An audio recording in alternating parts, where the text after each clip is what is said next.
ನಮಸ್ಕಾರ ಸ್ನೇಹಿತರೆ, ಎಜು bites by Rishi YouTube ಚಾನಲ್ಗೆ ನಿಮ್ಮೆಲ್ಲರಿಗೂ ಸ್ವಾಗತ. ಇಂದು ನಾವು 20 ಕನ್ನಡ ಸಮಾನಾರ್ಥಕ ಪದಗಳನ್ನು ಕಲಿಯೋಣ.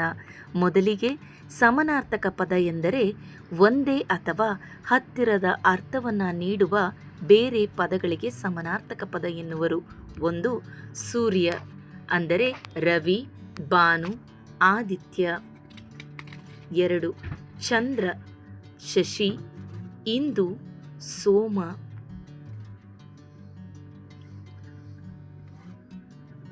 ಮೂರು ಭೂಮಿ ಅಂದರೆ ಧರೆ, ಪೃಥ್ವಿ, ನೆಲ.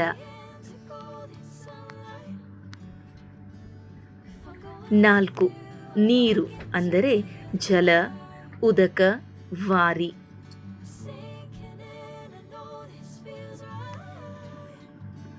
ಐದು ಮನೆ ಅಂದರೆ ಗೃಹ, ನಿಲಯ, ನಿವಾಸ. ಆರು ಕಾಡು, ಅರಣ್ಯ, ವನ, ಕಾನನ. ಏಳು ಗಾಳಿ, ವಾಯು, ಪವನ, ಅನಿಲ.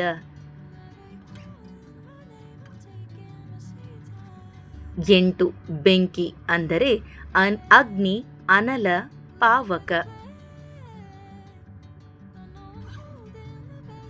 ಇನ್ನು 9 ಸಮುದ್ರ ಅಂದರೆ ಸಾಗರ, ಸಿಂಧು, ರತ್ನಾಕರ. 10 ಆಕಾಶ, ಗಗನ, ನಭ, ಅಂಬರ.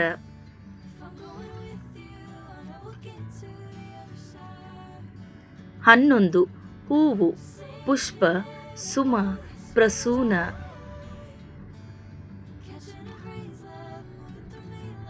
12 ಬೆಳಕು, ಪ್ರಕಾಶ, ಜ್ಯೋತಿ, ಕಾಂತಿ.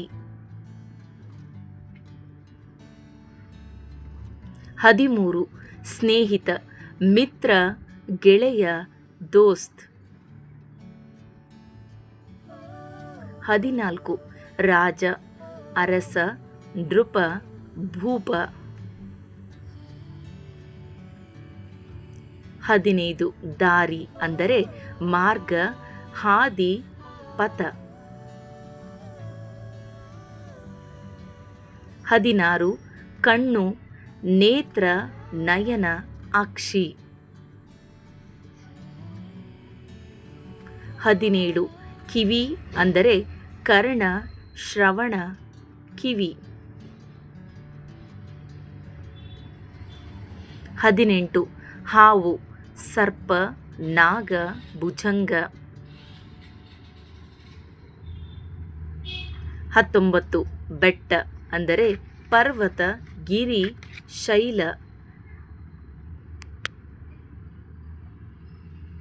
20 ದೇವರು ಅಂದರೆ ಈಶ್ವರ, ಭಗವಂತ, ಪರಮಾತ್ಮ. ಸ್ನೇಹಿತರೆ, ಇಂದಿನ ವಿಡಿಯೋ ನಿಮಗೆಲ್ಲ ಇಷ್ಟವಾಗಿದೆ ಎಂದು ಭಾವಿಸುತ್ತೇನೆ. ಇಂತಹ ಇನ್ನಷ್ಟು ಕಲಿಕಾ ವಿಡಿಯೋಸ್ಗಳಿಗಾಗಿ ಎಜು ಬೈಟ್ಸ್ ಬೈ ರಿಷಿ ಯೂಟ್ಯೂಬ್ ಚಾನಲನ್ನು ತಪ್ಪದೇ ಸಬ್ಸ್ಕ್ರೈಬ್ ಮಾಡಿಕೊಳ್ಳಿ. ಹಾಗೆ ನಿಮ್ಮ ಫ್ರೆಂಡ್ಸ್ ಮತ್ತು ಫ್ಯಾಮಿಲಿ ಜೊತೆಗೆ ಶೇರ್ ಮಾಡಿ. ಈ ವಿಡಿಯೋ ಇಷ್ಟವಾಗಿದ್ದರೆ ಈ ವಿಡಿಯೋಗೊಂದು ಲೈಕ್ ಮಾಡಿ. ಕೇಳಿದ್ದಕ್ಕಾಗಿ ಎಲ್ಲರಿಗೂ ಧನ್ಯವಾದಗಳು. ಶುಭ ದಿನ.